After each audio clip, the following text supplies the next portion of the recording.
démontrer au client l'intérêt de mettre 4 pneus neige sur sa voiture et pas seulement 2.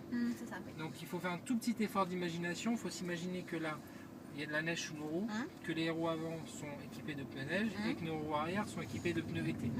Donc ça crée un delta d'adhérence. Donc on a du grip à l'avant, très peu à l'arrière. Et on va se rendre compte qu'en ligne droite, on a de l'adhérence, on a même le pouvoir de freinage, tout va bien. Et puis à un moment donné, on va rentrer dans une courbe, négocier peut-être un tout petit peu trop vite, pas grand chose. On va, dans cette courbe, poser le pied sur le frein et avoir une voiture qu'on appelle très survireuse, c'est-à-dire que l'arrière glisse. Donc ce qui s'est passé concrètement, lorsqu'on a freiné, on a augmenté la charge sur le train avant. Vous me suivez, lorsque vous freinez, vous vous rendez bien compte que le poids va vers l'avant. En augmentant la charge sur le train avant, on a donné l'adhérence à nos pneus avant, mais on a fait le phénomène arrière sur les pneus arrière. On a fait le phénomène inverse sur nos pneus arrière. Étant donné que nos pneus arrière ne sont pas adaptés déjà à la limite d'adhérence parce qu'ils ne sont pas adaptés aux conditions, la voiture en courbe, elle n'a qu'une chose à faire, c'est pivoter. Donc même si on a des assistances électroniques, même si on a l'ESP et autres, selon la vitesse, il y a un point qu'on appelle point non-retour où même si le système tente de corriger, il ne corrige pas du tout.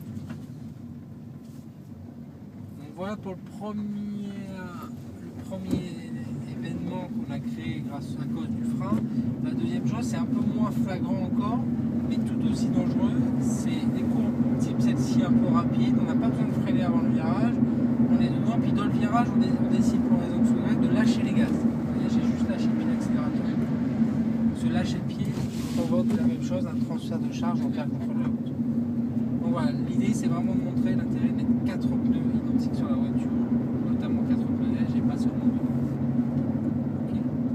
Puis là il y a une deuxième partie un peu plus ludique, on va rouler un peu plus vite pour un petit baptême, tout en glisse, comme s'il y avait des glaces sous le roues.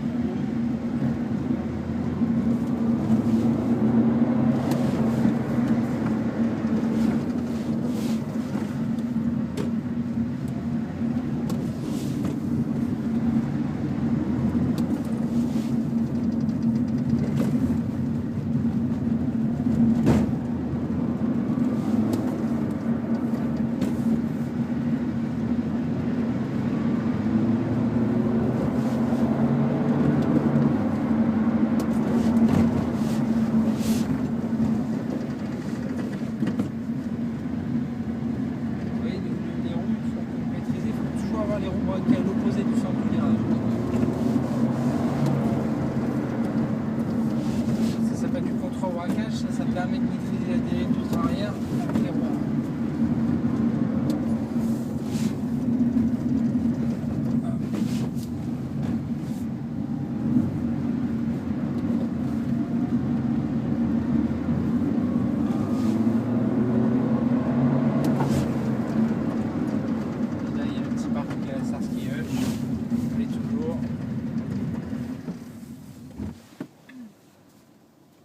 Voilà. Oui, c'est super.